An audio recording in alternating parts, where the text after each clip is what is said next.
Hi ആൾ, നമ്മൾ ഇന്ന് ഈ വീഡിയോയിലൂടെ ഡിസ്കസ് ചെയ്യാൻ പോകുന്നത് ഇൻകം ടാക്സ് റിട്ടേൺ നിങ്ങൾ ഫയൽ ചെയ്താൽ നിങ്ങൾക്കുണ്ടാകുന്ന അഡ്വാൻറ്റേജിനെ കുറിച്ചാണ്. ഇൻകം ടാക്സ് റിട്ടേൺ അഥവാ ITR നിങ്ങൾ ഫയൽ ചെയ്താൽ നിങ്ങൾക്ക് കിട്ടുന്ന ആദ്യത്തെ ഒരു ഗുണമാണ് ഈസി ലോൺ അപ്രൂവൽ. ഇപ്പോൾ ഉദാഹരണമായിട്ട് നിങ്ങൾക്ക് ഒരു ലോൺ വേണം. മേ ബി നിങ്ങൾ ഒരു പേഴ്സണൽ ലോൺ ആയിരിക്കാം, അല്ലെങ്കിൽ ഹോം ലോൺ ആയിരിക്കാം, അല്ലെങ്കിൽ വെഹിക്കിൾ ലോൺ ആയിരിക്കാം.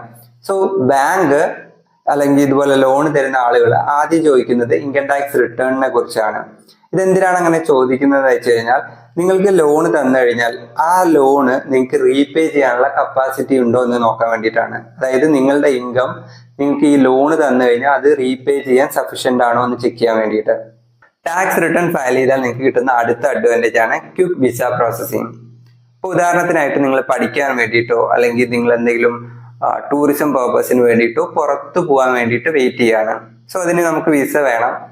സോ വിസയ്ക്ക് നമ്മൾ അപ്ലൈ ചെയ്യുന്ന സമയത്ത് ഒരുപാട് ഡോക്യുമെന്റ്സ് ചോദിക്കും. അതിലൊന്നാണ് നിങ്ങൾ ലാസ്റ്റ് 3 years വരെ ഫയൽ ചെയ്ത ഇൻകം ടാക്സ് റിട്ടേൺ.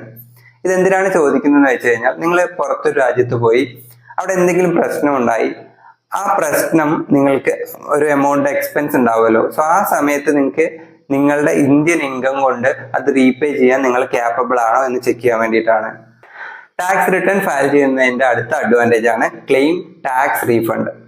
ഇപ്പോൾ ഉദാഹരണത്തിന് കഴിഞ്ഞ ഫിനാൻഷ്യൽ ഇയറിൽ എൻ്റെ ടാക്സ് ലയബിലിറ്റി 0 ആണെന്ന് വിചാരിക്കുക. 1 രൂപ പോലും എനിക്ക് ടാക്സ് കൊടുക്കാനില്ല. പക്ഷെ എൻ്റെ പേരിൽ TDS ഡിഡക്ട് ചെയ്തിട്ടുണ്ട്, അല്ലെങ്കിൽ TCS കളക്ട് ചെയ്തിട്ടുണ്ട്.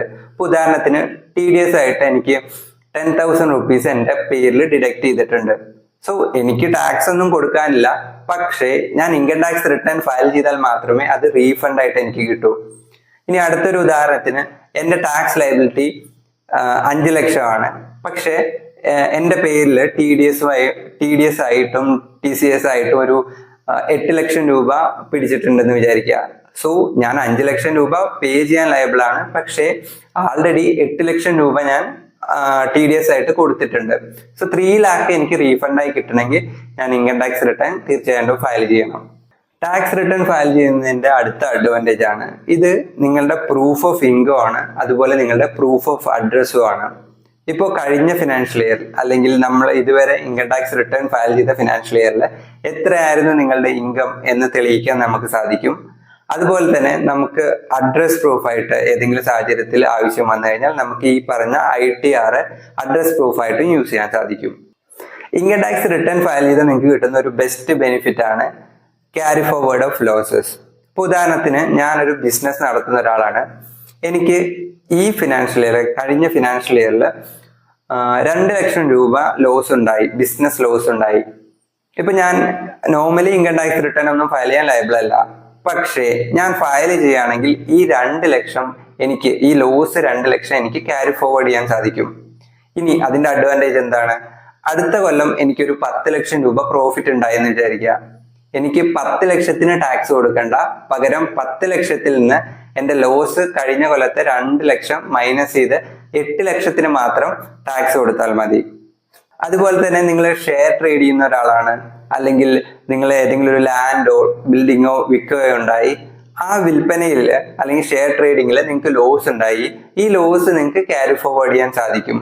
നേരത്തെ പറഞ്ഞതുപോലെ ഫ്യൂച്ചർ ഇയേഴ്സിൽ നിങ്ങൾക്ക് കിട്ടുന്ന പ്രോഫിറ്റിൽ നിന്ന് ഇത് നമുക്ക് റെഡ്യൂസ് ചെയ്യാം, ലോസ് നമുക്ക് റെഡ്യൂസ് ചെയ്യാം. സോ ബാലൻസ് എമൗണ്ട് മാത്രം നമുക്ക് ടാക്സ് കൊടുത്താൽ മതി. സോ പ്രോപ്പർ ആയിട്ട് ഇൻകം ടാക്സ് റിട്ടേൺ ഫയൽ ചെയ്താൽ മാത്രമേ നിങ്ങൾക്ക് ഈ ലോസ് ക്യാരി ഫോർവേഡ് ചെയ്യാൻ പറ്റുള്ളൂ. റിട്ടേൺ പ്രോപ്പർ ആയിട്ട് ഫയൽ ചെയ്താൽ നിങ്ങൾക്ക് കിട്ടുന്ന ഒരു അടുത്ത അഡ്വാൻറ്റേജ് ആണ് അവോയ്ഡ് പെനാൽറ്റി. നമ്മൾ കഴിഞ്ഞ വീഡിയോയിൽ സംസാരിക്കുകയുണ്ടായി, അതായത് നിങ്ങൾ ഇൻകം ടാക്സ് റിട്ടേൺ ഫയൽ ചെയ്യാൻ ലയബിൾ ആണോ അല്ലയോ എന്ന് ചെക്ക് ചെയ്യാൻ വേണ്ടിയിട്ടായിരുന്നു ആ വീഡിയോ. സോ ആ വീഡിയോ കണ്ടു കഴിഞ്ഞാൽ നിങ്ങൾക്ക് മനസ്സിലാവും, നിങ്ങൾ കഴിഞ്ഞ ഫിനാൻഷ്യൽ ഇയറിൽ, അതായത് ഈ നടന്നുകൊണ്ടിരിക്കുന്ന 23-24 ഫിനാൻഷ്യൽ ഇയറിൽ നിങ്ങൾ ഇൻകം ടാക്സ് റിട്ടേൺ ഫയൽ ചെയ്യാൻ ലയബിൾ ആണോ അല്ലയോ എന്ന്.